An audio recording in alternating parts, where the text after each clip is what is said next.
Hello, my friends. Welcome back. Welcome back. I'm so pleased to have you here on our training on how to transform your brand in 5 days. And just like that, my friends, we're on day number 3. We have whizzed through the first 2 days. So we had an introductory training where we looked at why branding matters. On day 1, we looked at confidence in your brand and what you stand for, and we discovered your brand values and your sense of purpose. On day 2, we looked at building your tribe and your brand hero. And today, day number 3, we're going to look at brand positioning. Where you sit in the market so that you don't compete on price, essentially. And I'm so excited because this is by far my most favorite part of this training. So brace yourself for some excitement. So by now you will have an understanding of the importance of a strong and positive brand, and you're on the journey to creating that. And the past 2 days, we've looked at how to create that. First of all, we looked at your brand values and how to use these to create a purpose to help you get seen more and to help you be seen and heard for the right reasons. And yesterday, we looked at your brand hero, and the benefits of building a brand tribe. And by the end of this video, you will have a clear idea of where to position yourself in the market. And don't worry, if you're not quite sure what positioning means, I'm going to go through all of that as well. 3 steps to this training. What is brand positioning? Why you never, ever want to compete based on price, despite the fact that when you have a fear that you don't have enough customers, it's always tempting to reduce your price or try and be the cheapest, or say they chose me because say they chose your competitor because you were too expensive. None of that. We won't accept that going forward. And we'll look at where you will position your brand. So we'll identify some gaps in the market and things you can become known for to change your positioning. So what the fuck is brand positioning? Like, what is it? What does it mean? Well, first of all, it's a relative concept, but it refers to the space your brand occupies in the hearts and minds of your audience relative to other comparable brands.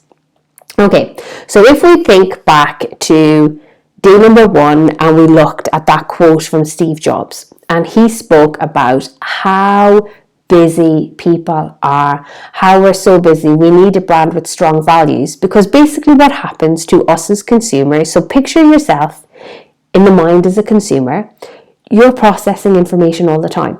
And there's information, up to 3,000 marketing messages a day you are filtering. So what you do is you compartmentalize all of those in your brain. You compartmentalize all of those in your heart. And you just go, okay, that reminds me of that goes over here. Have to do the dishes, that goes in the housework department. You will need to buy bread, that goes over here. You're constantly firefighting all of these messages. So when it comes to brands, you create like a map in your brain, and you have every brand you've ever come into contact with has got a place in that map. So when a new one comes along, you filter the messages that they're giving you and you go, okay, that goes there. Okay, that goes there.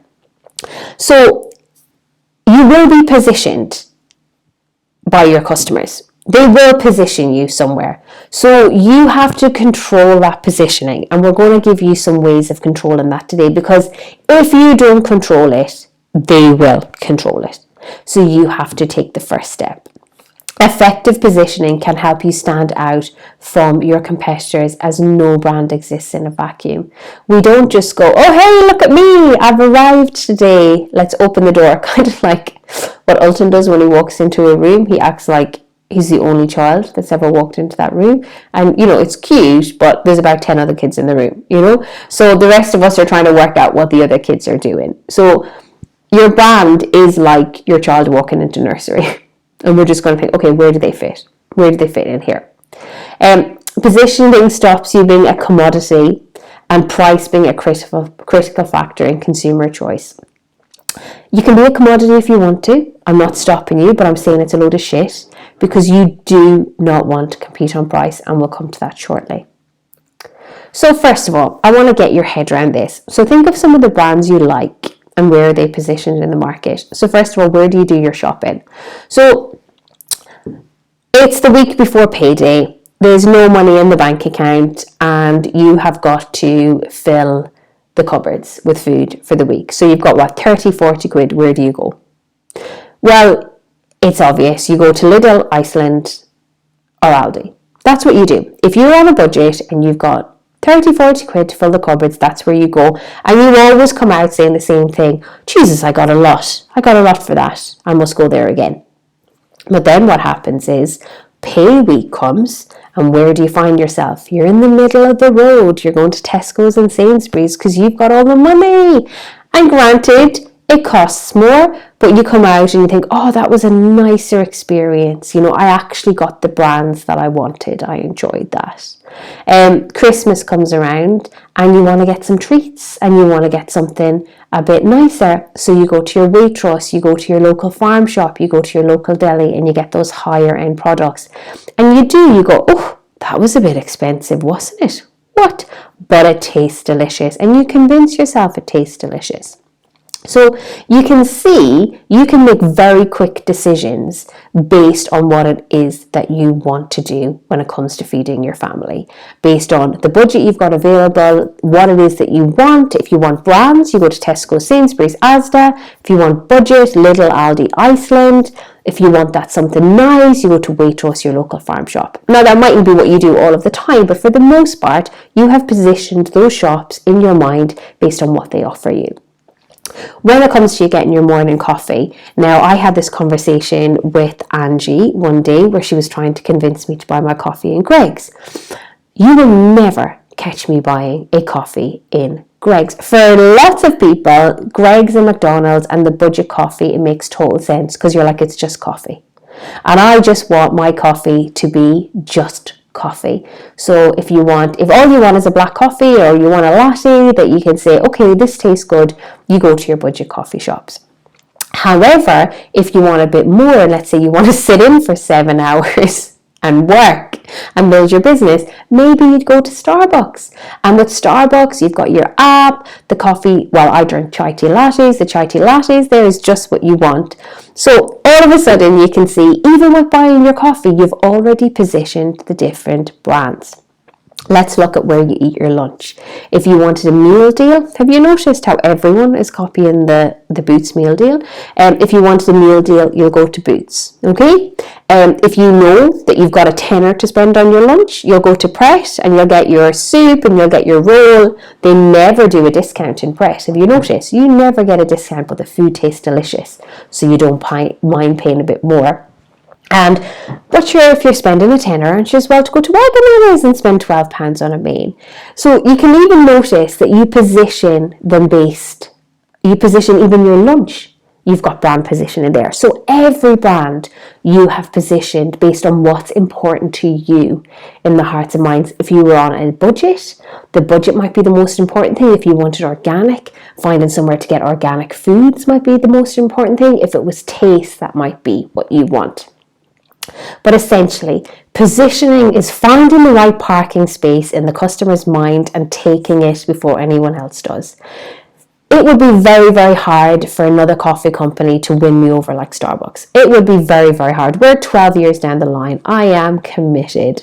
My bank balance and my waistline speaks volumes. I am committed to Starbucks. So they occupied that space in my mind before anyone else had a chance to do. And that's what we want to do for you and your business. And it's especially important in competitive industries. So let's have a deeper look at positioning and what your customers see and where they see it. And I'm going to use an example of tea bags. Everyone knows what tea is all about. So, for example, we have got our basic tea bags, our PG Tips, our Tetley, our Lions, our Barry's basic tea. Then we have got designer tea bags, and these are middle of the road designer, the Twining Salted Caramel. If you've not tried them, they're absolutely delicious. Then we might go for a Greggs tea, and then we might go for a Starbucks tea.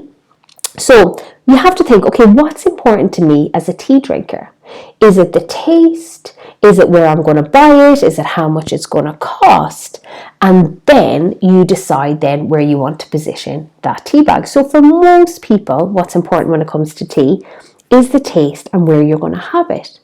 So if you were going to drink tea out, let's say you were going to drink a cup of tea in Greg's or Starbucks, you would pay more for that tea because you would expect to pay more for that tea due to how it's positioned. It's positioned more as a luxury purchase that you're going to enjoy. It's an experience. It's something that you're paying for.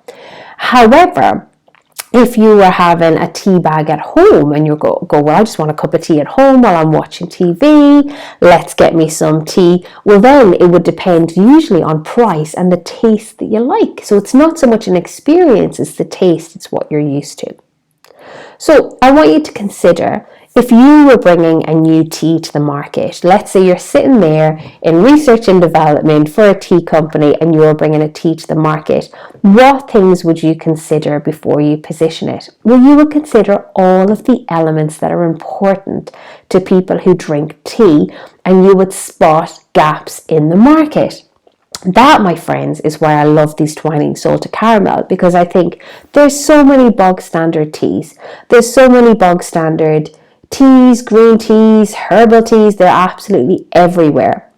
But then the next step up was like £5-6 tea bags. So they're asking me to pay £5 for a gourmet tea bag. Fuck no. If I'm spending £5 on a tea bag, well then I'm as well to go out to Starbucks and get myself a chai tea latte. Why are you asking me to do that? I could not get my head around it. And I know it's for some people, but I'm just talking, this is an example. So that's why I love the Twining Salted Caramel green tea. And they've got loads in the range because they're not a bog standard green tea or herbal tea. They've got something different about them, but they're not charging the £5-6 that these designer tea bags are charging. So Twinings have spotted a gap in the market and they have positioned these tea bags absolutely brilliantly. So let's get on to you and to your business. Now that we understand what positioning is, every consumer has to compartmentalize and process all of the information they're given. And they put you into these little spaces in their mind saying, okay, they go there, Tesco's goes there, Asda goes there, Gucci goes there, Prada goes there. So what we often do when we're starting a business is we think it all boils down to price. And we think, oh my God, well, who's the cheapest? Who's the most expensive? I have to position myself based on price. For the love of Starbucks, you don't want to compete based on price. And I'll tell you why.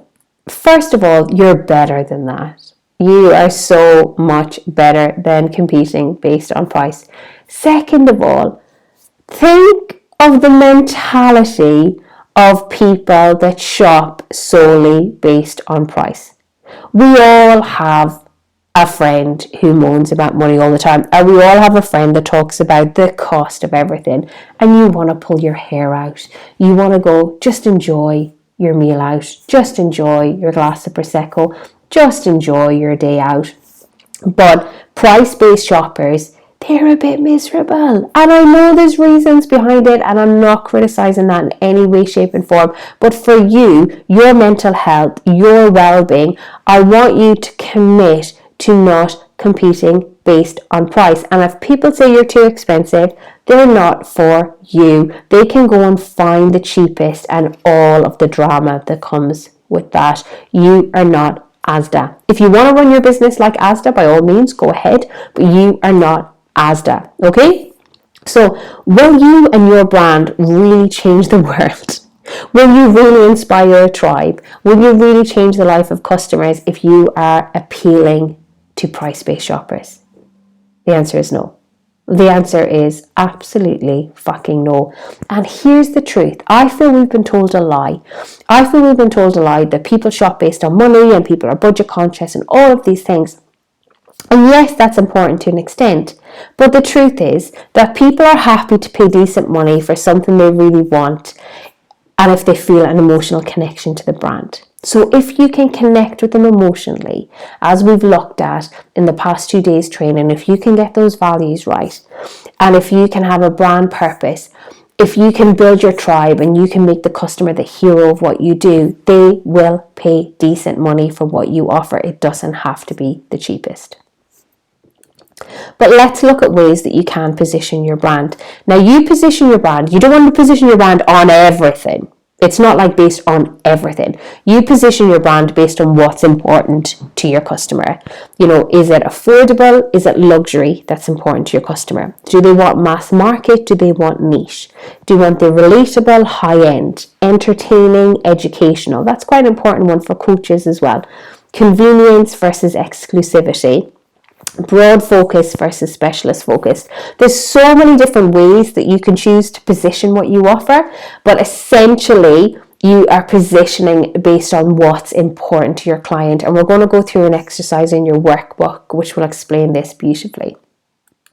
So before choosing the space you want to occupy, what factors influence positioning? So price, it's important, but it's not the most important factor. So we've parked that now. How you communicate, the tone you adopt with your customers, how you speak with them, especially for coaches, service-based businesses, even product-based businesses, it's so important. Like, how are you communicating? Are you being cutting through the noise and just going boom, boom, boom, and being really funny, really witty? Are you being more soft, more gentle? Are you being more educational, more opening their mind up? How you communicate is really important when it comes to positioning, and how you look, your branding, such as your images, colors. People have different associations based with different colors. Lots of football fans will hate the color green, will hate the color orange, will hate the color blue. So, your colors do make a huge difference.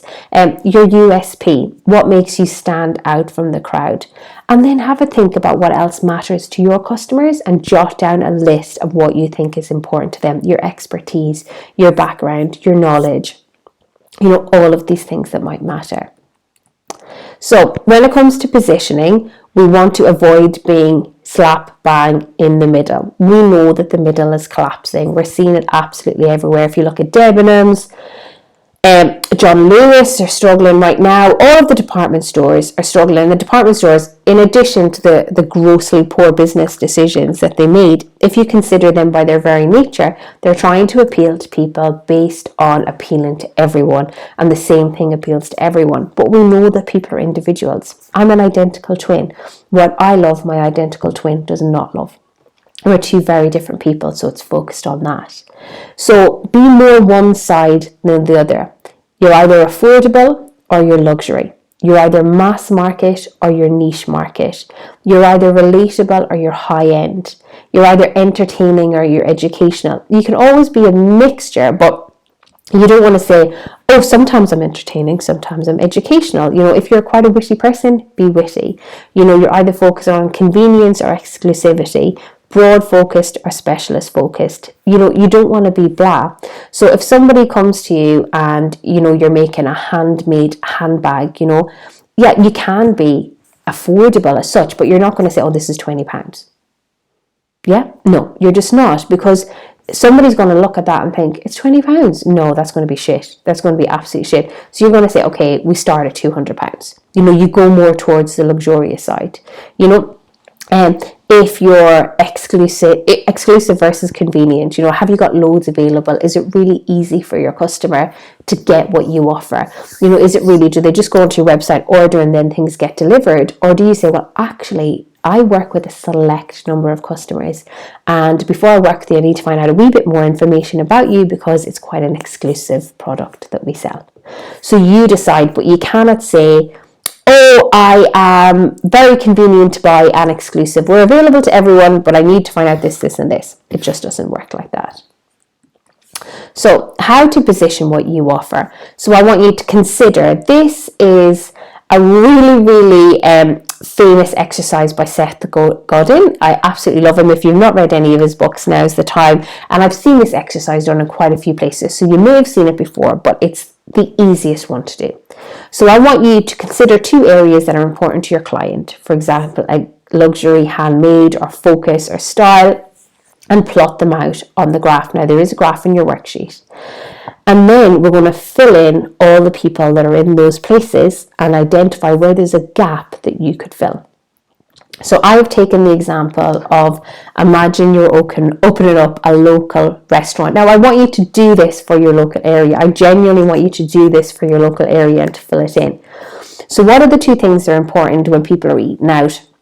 One for me is healthy food versus fast food. Do you want something that's more healthy, or do you want your traditional fast food? And the other thing is the chain. Do you want something that's instantly recognizable? You know what to expect there. It's a chain. You've eaten there time and time again. It solves a problem. Bob's your uncle. I'm done. Or do you want something that's more family run, where it might be, they might have stuff on the menu you've never seen before. They might have take on classics that you've never seen before. So you're going to try that. And then you plot out all of the restaurants in your area that already occupy those spaces. So if we look at the right-hand side and the bottom right quadrant, this will be fast food from a chain. So is there a McDonald's, a Pizza Hut? Pop down all of the fast food chains in your local area.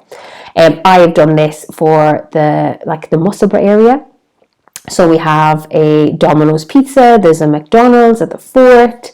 When we look at the left-hand side and the bottom left-hand side, the chain healthy food, we've got Wagamama's now open at the Fort, which is obviously healthy, and we've got Pizza Express. So I know lots of people wouldn't consider Pizza Express to be healthier, but it's on the healthier side of pizza joints. And then I want to look at the top of the quadrant, which is the family run. So in the fast food element, there's about 3 local pizza places, there's local curry places, there's local chip shops, there's absolutely loads of fast food family run. But actually there's a gap in the market, because there's a gap in the market for a local business that is healthy food. So there's a gap in the market for a local restaurant that provides more healthy food. So if I was opening up a restaurant in Musselburgh and I wanted to position myself where no one else was positioned, this is where I would open up. And I would think, okay, well, I know what the competition is. Do I make it similar but different? And how I can do that as well. So that's what I would do. So guys, if you head over to your worksheet, I want you to do this for your industry. I want you to plot out, identify what matters most, identify the areas that matter most to your customer, the 2 key areas where you can position yourself. Ideally it's not going to be money, because we've discussed that you don't want to be on money, but it could be affordable, it could be luxury, it could be the type of expertise that you have. Think of the 2 things that are most important to your customers and complete that chart and identify where you're positioned now, and if it's a case that you'd like to be positioned slightly differently, how we can do that for you. My friends, that's all for day 3. I look forward to seeing you tomorrow in day 4. Bye for now.